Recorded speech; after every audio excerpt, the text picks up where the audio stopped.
ಶ್ರೀ ಮಂಜುನಾಥಾಯ ನಮಃ.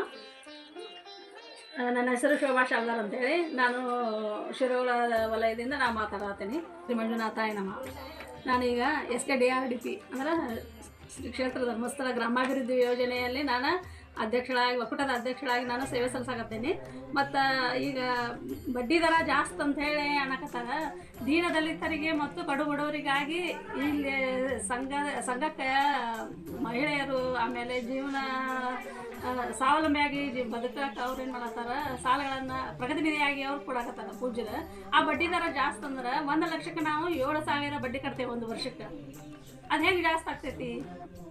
ಜಾಸ್ತಿ ಆಗಂಗಿಲ್ಲ. ಆಮೇಲೆ ಅದನ್ನೇನು ಮಾಡ್ಯಾರ, ಹಂತ ವಾರದ ಕಂತುಗಳನ್ನಾಗಿ ನಮಗೆ ಕಡಿತ ಬಡ್ಡಿ ದರದಲ್ಲಿ ಕೊಟ್ಟಾರ 14%.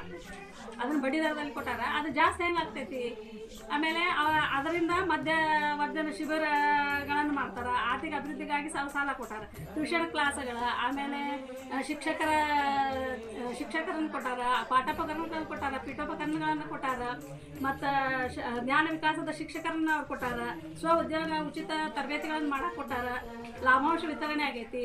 ಆಮೇಲೆ ನಿರ್ಗತಿಕರ ಮಾಸಾಸನ, ಆಮೇಲೆ ಅವ್ರಿಗೆ ವಾತ್ಸಲ್ಯ ಅಂಥೇಳಿ ಮನೆ ಕಟ್ಟಿಸ್ಕೊಟ್ಟಾರ. ಆಮೇಲೆ ತಿಂಗಳಿಗೆ ಮಾಸಾಸನ ಕೊಡ್ತಾರೆ. ಆಮೇಲೆ ಜನಮಂಗಲ ಕಾರ್ಯಕ್ರಮದಲ್ಲಿ ಅಂಗವಿಕಲರಿಗೆ ವಾಟರ್ ಬೆಡ್ ಕೊಟ್ಟಾರ. ಆಮೇಲೆ ಸ್ಟಿಕ್ ಕೊಟ್ಟಾರ. ಶುದ್ಧ ನೀರಿನ ಘಟಕ ಮಾಡ್ಯಾರ. ಕೆರೆಗಳ ಇದನ್ನು ಮಾಡ್ಯಾರ.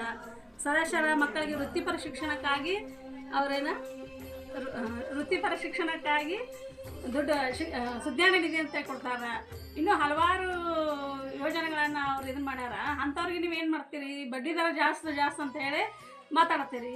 ಹಾಗೆಲ್ಲ ಇದನ್ನು ಅಪವಾದ ಹರಿಸ್ಬಾರ್ದು. ನಮಗೀಗ ಎಂಥ ಕುಟುಂಬದ ಎಷ್ಟು ನಿರ್ಗತಿಕರಿದ್ರು ಅಂದ್ರೆ ಅಷ್ಟು ನಿರ್ಗತಿಕರಿದ್ದಂಥ ಕುಟುಂಬದ ಸದಸ್ಯರಿಗೆ ಜಾಮೀನು ನಡಕ ಮಧ್ಯವರ್ತಿಗಳಾಗಿ ಪೂಜೆ ಇದು ಮಾಡತ್ತಾರ. ಹಂಗಾರೆ ಸಾಲ ಕೊಡಿಸ್ಬೇಕಾದ್ರೆ ಯಾರು ಜಾಮೀನಿಗೆ ಮುಂದಾಗ್ತಾರ? ಬರ್ರಿ, ಹಂಗಾರೆ ಯಾರು ಆಗ್ತೀರಿ ಮುಂದೆ? ಬ್ಯಾಂಕ್ ಸಾಲ ಕೊಡಿಸ್ಬಾರ. ನಮಗೆ ನಾವು ಮನೆ ಅಡ ಇಡ್ತೇವೆ ಅಂದ್ರೂ ಇಲ್ಲ, ಹೊಲ ಅಡ ಇಡ್ತೇವೆ ಅಂದ್ರೂ ಇಲ್ಲ, ಎಲ್ಲ ಕಾಗದ ಪತ್ರಗಳು ಹೊಂದಿಸ್ಬೇಕಾದ್ರೆ ನಮಗೆ 1 ವರ್ಷ ಹೋಗ್ತೈತಿ. ಅಂಥದ್ರಾಗ ನಾವು ಅರ್ಜಿ ಹಾಕಿದ್ದೇವೆ 2 ವಾರದಾಗ ನಮ್ಗೆ ಸಾಲ ಬರ್ತೈತಿ.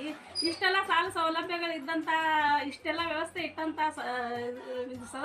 ಪೂಜಾರಿಗೆ ನೀವು ಹಿಂಗೆ ಅನ್ನಕತ್ತೀರಂದ್ರೆ ಇನ್ನೂ ಏನಪ್ಪ, ಎಷ್ಟೋ ಕುಟುಂಬಗಳು ಇವರ ಆಧಾರದ ಮೇಲೆ ಬದುಕಾಕತ್ತಾರ. ಆಮೇಲೆ ಅನುದಾನಗಳನ್ನು ಕೊಟ್ಟಾರ.